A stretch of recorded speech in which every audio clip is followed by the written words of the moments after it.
According to one account, when rumours of Anne's infidelity reached Henry, he was shocked and his colour changed.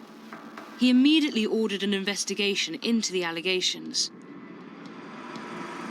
Arguably the most damaging and hurtful of these involved adultery and treason with one of the king's oldest friends, Henry Norris. Norris was a gentleman of Henry VIII's privy chamber and a groom of the stall, a role that traditionally entailed wiping the royal bottom. In reality, it meant that Norris was Henry's closest companion, someone he truly trusted. But in Henry's court, walls had ears. No one was immune from the deadly consequences of rumour and gossip. In an indiscreet conversation, the Queen was said to have asked Norris why he hadn't got married yet. And when he replied that he would tarry a time, Anne said, "You look for dead men's shoes. For if aught came to the king but good, you would look to have me." In other words, you want to marry me when my husband's dead, don't you?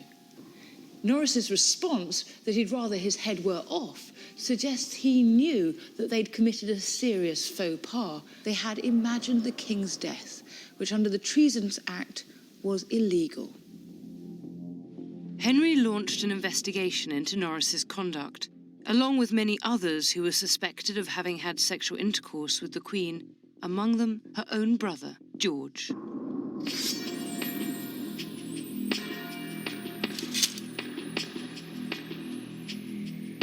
Anne's final downfall was swift and sudden. It began with what should have been a day of celebration for the King and Queen at Greenwich Palace.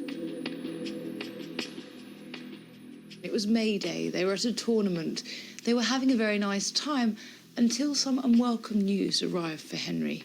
It turned out that a musician who'd been interrogated, possibly under torture, had confessed to sexual intercourse with Anne on 3 occasions.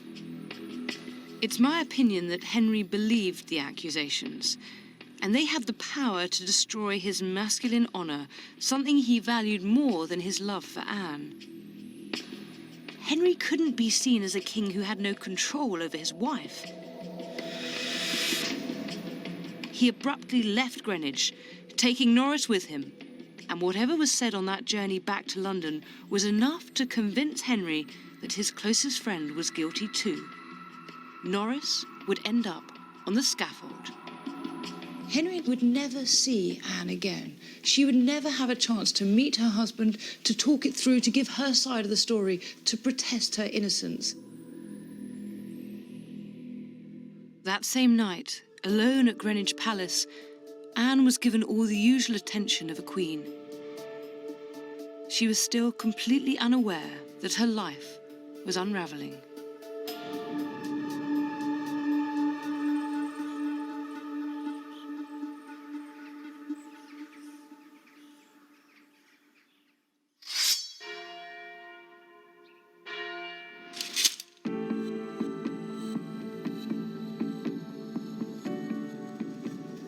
Early in the morning on the 2nd of May, Anne was taken from Greenwich to the Tower by barge. She had no idea why. She could never have imagined that she was experiencing her final moments of freedom. She travelled in through this water gate in St Thomas's Tower, now known as Traitor's Gate. In those days, the Thames came up all the way to these stairs. And of course, we have this sense, with hindsight, that that was the beginning of the end, that she must have known it was all up. But Anne wouldn't have known that. No one considered for an instant that a Queen of England might lose her head.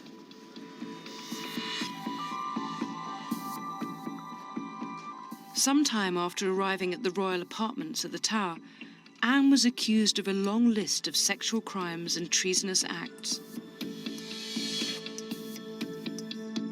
We don't know how the news was broken to her or how she reacted. Henry, meanwhile, simply disappeared from public life, no doubt wanting to escape the hurt and embarrassment that his wife's trial would bring.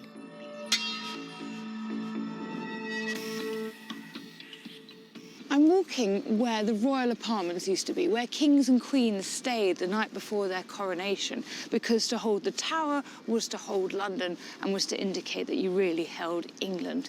And of course it was where Anne stayed on the night before her coronation, and again on the night before her execution.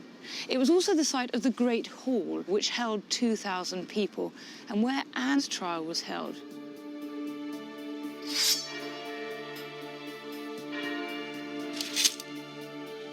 Anne's trial took place in front of 2,000 people, and she was judged by a jury of peers led by her own uncle, the Duke of Norfolk. Surviving documents from the trial reveal some of the more salacious accusations levelled at Anne. Oh, I'm looking forward to seeing these.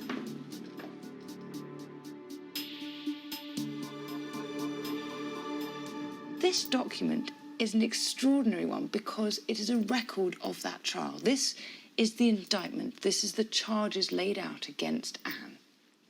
It says, for example, that Anne has diabolically seduced these men because of her frail and carnal appetites, because of her lust. It doesn't stop here. It goes on and on. Over here, it describes Anne's relationships with these various men.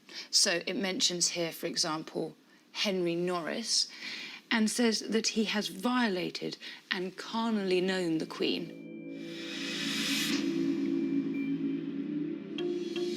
And then it mentions George Boleyn, Anne's brother. And this bit's particularly lurid. It says that she has allured the said George into putting his tongue in her mouth, and she has put her tongue in his mouth. This is a picture of Anne as sexual predator. And that's exactly how Henry wanted her to appear. No man could possibly keep control of a wife with such a depraved sexual appetite, not even the king. Henry was conspicuous by his absence from the trial. It was a tactic that completely rebounded on him. Henry stayed away because it was really humiliating for him to have his wife accused of adultery. It suggested at this time his lack of sexual dominance, his lack of sexual prowess. And indeed, that's precisely what came out of the trial. George Boleyn, Lord Rochford, Anne's brother, was given a piece of paper that he was told not to read out loud. But he did. And on it was the charge that he and Anne had laughed at the king's manner of dressing, had laughed at his terrible poetry, and above all, that Anne had said that the king was not skillful in copulating with a woman and had neither vigour nor potency. Remember, that's in front of that crowd of 2,000. Henry was right to stay away. Anne was convicted on all counts.